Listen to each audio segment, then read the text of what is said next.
Okay, no, that's not showing up where we are talking about Iran in this video. As we go around our nationalism around the world, we're first going to talk about Iran modernizing and then some of the foreign influence in Iran. Let's see. I put this down here, so I'm going to take this one out of order because I thought it fit a little better down below. So, first, Iran is a country in the Middle East. I'm going to show it here.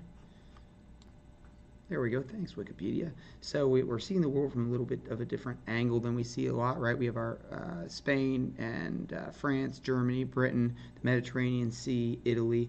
We were just talking about Turkey. Israel is right here. Iran is over here. So we're like to the east of Turkey. Here's Saudi Arabia, obviously Africa here, and India. We've talked a lot about over here. This is the Suez Canal here. So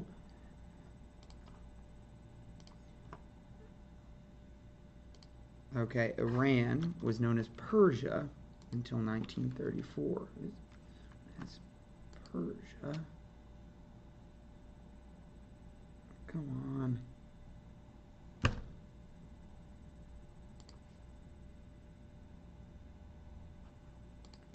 Okay, if I can get this lag under control.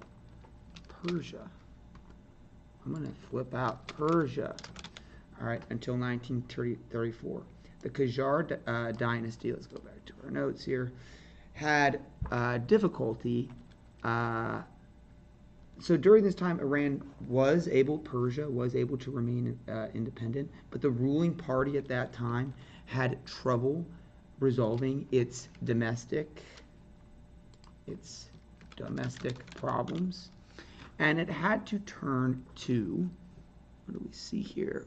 Russia. It's cut off on that slide, but Russia and Britain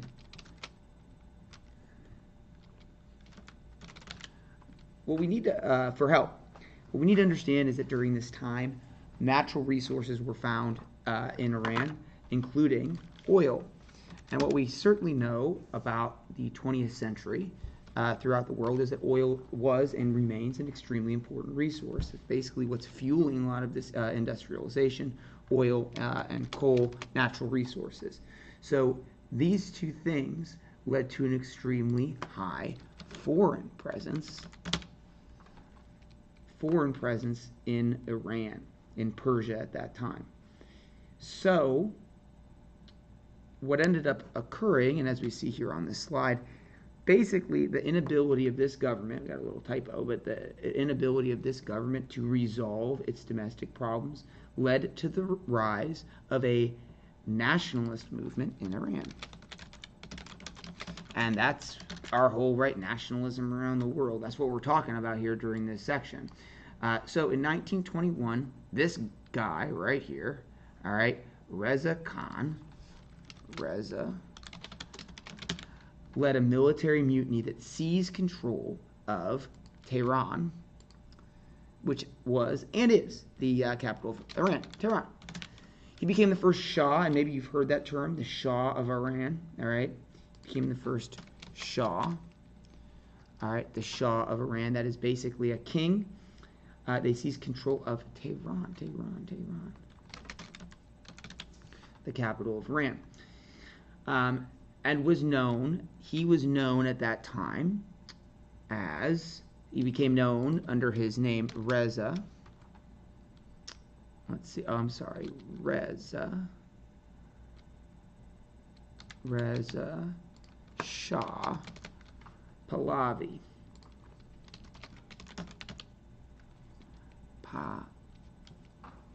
This lag is unbearable. All right, close the windows. He introduced reforms to modernize the government, military, and economy. This helped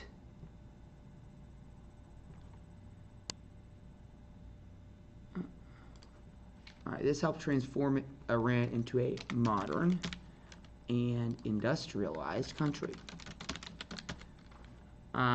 Unlike in Turkey, Khan did not want to destroy the power of Islamic belief, but did encourage Western-style dress and forbade women from wearing a veil, which is obviously a hijab, a traditional Islamic custom in public. What we want to note, I think that like the theme of this is that what we have is Iran. There are basically Western powers like Europe and Britain kind of like meddling, and what we have is Shah Reza Khan basically coming in and taking control after World War I and pushing forward Iran into becoming a modern-day state. Now, today, and what still animates the discussion about Iran is Iran's rich natural resources. Modern-day Iran has a semi-arid climate, meaning that there's some desert, there's a significant amount of desert, but it's not like the Sahara Desert. There are obviously rivers and things like that. There are more fertile areas, but it is extremely, extremely rich in natural resources. As this slide indicates, it has 10% of the world's proven oil reserves. It has 16% of the world's gas reserves, and high qualities of uranium for like nuclear power. These natural resources meant, now we go back here, meant that foreign powers remained interested and involved in Iran. So in the 1930s, what ended up happening was what is it? AOIC, I think I know what it is. The Anglo, as in British, Anglo-Iranian Oil Company owned almost all of the oil resources. So we have a company from England that owns all of the oil resources, which is, as we have seen, a recipe for disaster. Because the people and the government there are going to say, why are we sending all of our money out to this British company? Makes no sense, right? Owned almost all of their oil resources. Reza Shah allied himself with, the big bad Nazi Germany, basically to help free the country from British influence. So they're basically picking a side on the other side of Britain, who's taking all their stuff. Understandable, potentially, at the time. You don't know at the time that Hitler is going to necessarily be Hitler. Maybe you do. I don't know. Maybe you should know. But that's really what's animating them at this time. So during World War II, Britain demanded that Iran expel, because they had this big influence in Iran. They demanded Iran expel or kick out all German citizens. Iran said, no. Iran refused. No way. And so as a result, Britain and the USSR invaded Iran, kicks out Reza Shah, and replaced it with his son, I believe. Let's see. His son is Mohammed Shah? Mohammed Reza Pahlavi. Basically, they kick him out, and they conquer the area. They wanted basically to have a good railroad to be able to supply Russia during the war. And so basically, they kick out the Shah. They replace him with his son.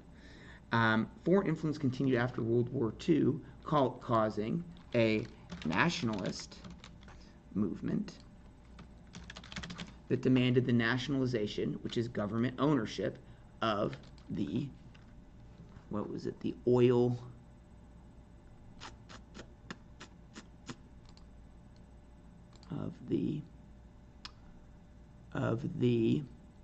oil industry.